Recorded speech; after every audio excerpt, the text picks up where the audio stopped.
Hello, this is Debbie with Tough the Unstoppable Female.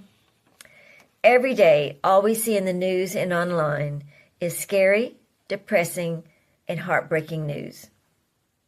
One of the saddest moments in America happened last week when the President and Secretary of Defense bullied the highest level of officers in our military. But remember, bullies bully because they are insecure. Then I saw a video on Motivation Hub of Admiral Mc Raven. Here is his speech that will fill your heart with hope and love. What starts here changes the world. I have a few suggestions that may help you on your way to a better world. And while these lessons were learned during my time in the military, I can assure you that it matters not whether you ever served a day in uniform. It matters not your gender, your ethnic or religious background, your orientation, or your social status. Our struggles in this world are similar, and the lessons to overcome those struggles and to move forward, changing ourselves and changing the world around us, will apply equally to all. So here are the 10 lessons I learned from basic SEAL training that hopefully will be of value to you as you move forward in life.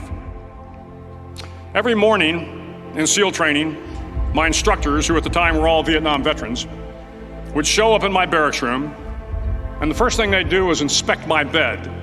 If you did it right, the corners would be square, the covers would be pulled tight, the pillow centered just under the headboard, and the extra blanket folded neatly at the foot of the rack. It was a simple task, mundane at best, but every morning we were required to make our bed to perfection. It seemed a little ridiculous at the time, particularly in light of the fact that we were aspiring to be real warriors, tough, battle-hardened SEALs. But the wisdom of this simple act has been proven to me many times over. If you make your bed every morning, you will have accomplished the first task of the day. It will give you a small sense of pride, and it will encourage you to do another task, and another, and another. And by the end of the day, that one task completed will have turned into many tasks completed. Making your bed will also reinforce the fact that the little things in life matter. If you can't do the little things right, you'll never be able to do the big things right. And if by chance you have a miserable day, you will come home to a bed that is made, that you made. And a made bed gives you encouragement that tomorrow will be better. So if you want to change the world, start off by making your bed.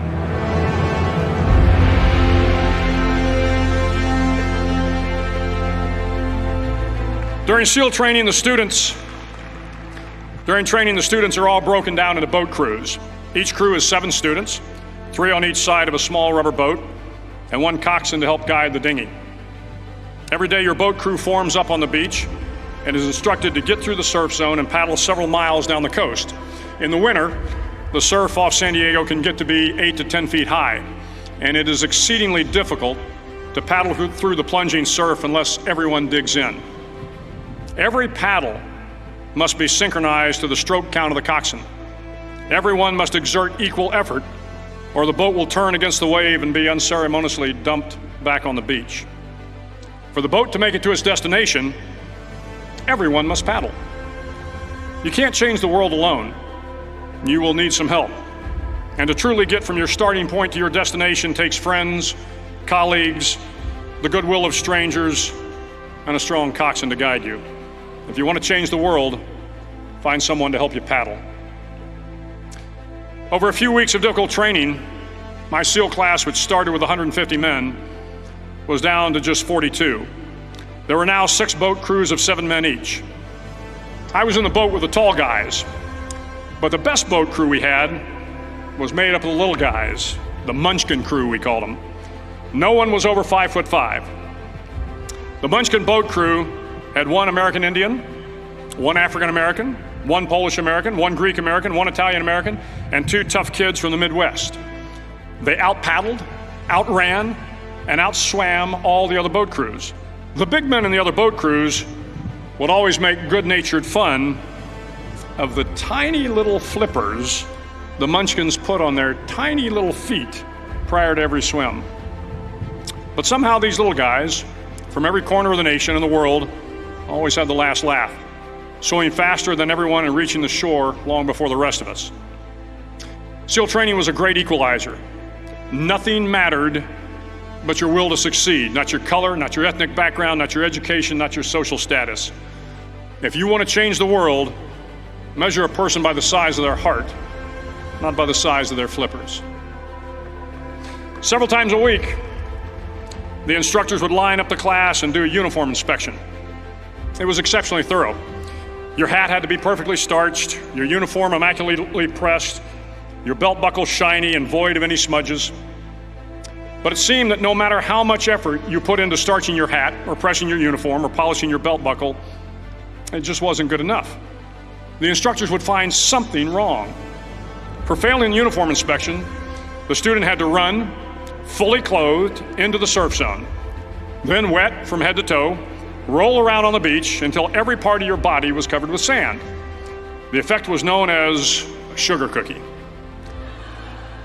You stayed in the uniform the rest of the day, cold, wet, and sandy. There were many a student who just couldn't accept the fact that all their efforts were in vain, that no matter how hard they tried to get the uniform right, it went unappreciated. Those students didn't make it through training. Those students didn't understand the purpose of the drill. You were never going to succeed. You were never going to have a perfect uniform. The instructors weren't going to allow it. Sometimes, no matter how well you prepare or how well you perform, you still end up as a sugar cookie. It's just the way life is sometimes. If you want to change the world, get over being a sugar cookie and keep moving forward. Every day during training, you were challenged with multiple physical events, long runs, long swims, obstacle courses, hours of calisthenics, something designed to test your mettle. Every event had standards, times you had to meet. If you failed to meet those times, those standards, your name was posted on a list, and at the end of the day, those on the list were invited to a circus. A circus was 2 hours of additional calisthenics, designed to wear you down, to break your spirit, to force you to quit. No one wanted a circus. A circus meant that for that day, you didn't measure up. A circus meant more fatigue, and more fatigue meant that the following day would be more difficult and more circuses were likely. But at some time during SEAL training, everyone made the circus list. But an interesting thing happened to those who were constantly on the list. Over time, those students who did 2 hours of extra calisthenics got stronger and stronger. The pain of the circuses built inner strength and physical resiliency. Life is filled with circuses. You will fail. You will likely fail often. It will be painful. It will be discouraging. At times, it will test you to your very core. But if you want to change the world, don't be afraid of the circuses. At least twice a week, the trainees were required to run the obstacle course. The obstacle course contained 25 obstacles, including a 10-foot wall, a 30-foot cargo net, a barbed wire crawl, to name a few. But the most challenging obstacle was the slide for life. It had a 3-level, 30-foot tower at one end and a 1-level tower at the other. In between was a 200-foot-long rope. You had to climb the 3-tiered tower, and once at the top, you grabbed the rope, swung underneath the rope, and pulled yourself hand over hand until you got to the other end. The record for the obstacle course had stood for years when my class began in 1977. The record seemed unbeatable until one day a student decided to go down the slide for life head first. Instead of swinging his body underneath the rope and inching his way down, he bravely mounted the top of the rope and thrust himself forward. It was a dangerous move, seemingly foolish and fraught with risk. Failure could mean injury and being dropped from the course. Without hesitation, the student slid down the rope perilously fast. Instead of several minutes, it only took him half that time. And by the end of the course, he had broken the record. If you want to change the world, sometimes you have to slide down the obstacles head first. During the land warfare phase of training, the students are flown out to San Clemente Island, which lies off the coast of San Diego. The waters off San Clemente are a breeding ground for the great white sharks. To pass SEAL training, there are a series of long swims that must be completed. One is the night swim. Before the swim, the instructors joyfully brief the students on all the species of sharks that inhabit the waters off San Clemente. They assure you, however, that no student has ever been eaten by a shark, at least not that they can remember. But you are also taught that if a shark begins to circle your position, stand your ground. Do not swim away. Do not act afraid. And if the shark, hungry for a midnight snack, darts towards you, then summons up all your strength and punch him in the snout, and he will turn and swim away. There are a lot of sharks in the world. If you hope to complete the swim, you will have to deal with them. So if you want to change the world, don't back down from the sharks. As Navy SEALs, one of our jobs is to conduct underwater attacks against enemy shipping. We practice this technique extensively during training. The ship attack mission is where a pair of SEAL divers is dropped off outside an enemy harbor and then swims well over 2 miles underwater, using nothing but a depth gauge and a compass to get to the target. During the entire swim, even well below the surface, there is some light that comes through. It is comforting to know that there is open water above you. But as you approach the ship, which is tied to a pier, the light begins to fade. The steel structure of the ship blocks the moonlight. It blocks the surrounding street lamps. It blocks all ambient light. To be successful in your mission, you have to swim under the ship and find the keel, the center line, and the deepest part of the ship. This is your objective. But the keel is also the darkest part of the ship, where you cannot see your hand in front of your face, where the noise from the ship's machinery is deafening, and where it gets to be easily disoriented, and you can fail.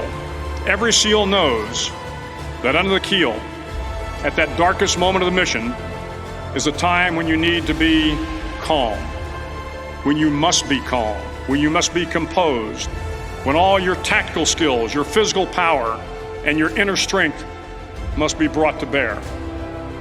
If you want to change the world, you must be your very best in the darkest moments. The 9th week of training is referred to as Hell Week. It is 6 days of no sleep, constant physical and mental harassment, and one special day at the Mud Flats. The Mud Flats are an area between San Diego and Tijuana where the water runs off and creates the Tijuana Sloughs, a swampy patch of terrain where the mud will engulf you. It is on Wednesday of Hell Week that you paddle down to the Mud Flats and spend the next 15 hours trying to survive this freezing cold, the howling wind, and the incessant pressure to quit from the instructors. As the sun began to set that Wednesday evening, my training class, having committed some egregious infraction of the rules, was ordered into the mud. The mud consumed each man till there was nothing visible but our heads. The instructors told us we could leave the mud if only 5 men would quit.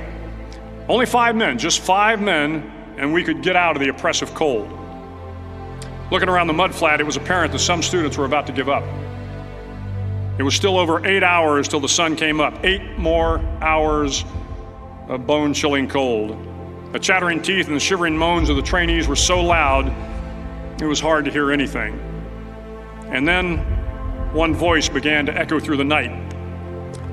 One voice raised in song. The song was terribly out of tune, but sung with great enthusiasm. One voice became 2, and 2 became 3, and before long, everyone in the class was singing. The instructors threatened us with more time in the mud if we kept up the singing, but the singing persisted, and somehow the mud seemed a little warmer, and the wind a little tamer, and the dawn not so far away. If I have learned anything in my time traveling the world, it is the power of hope. The power of one person, a Washington, a Lincoln, King, Mandela, and even a young girl from Pakistan, Malala. One person can change the world by giving people hope. So if you want to change the world, start singing when you're up to your neck in mud. Finally, in SEAL training, there's a bell. A brass bell that hangs in the center of the compound for all the students to see. All you have to do to quit is ring the bell. Ring the bell, and you no longer have to wake up at 5 o'clock. Ring the bell, and you no longer have to be in the freezing cold swims. Ring the bell, and you no longer have to do the runs, the obstacle course, the PT, and you no longer have to endure the hardships of training. All you have to do is ring the bell to get out. If you want to change the world, don't ever, ever ring the bell. It will not be easy. Start each day with a task completed. Find someone to help you through life. Respect everyone. Know that life is not fair and that you will fail often. But if you take some risks, step up when the times are the toughest, face down the bullies, lift up the downtrodden, and never, ever give up. If you do these things, the next generation and the generations that follow will live in a world far better than the one we have today. And what started here will indeed have changed the world for the better. Thank you very much.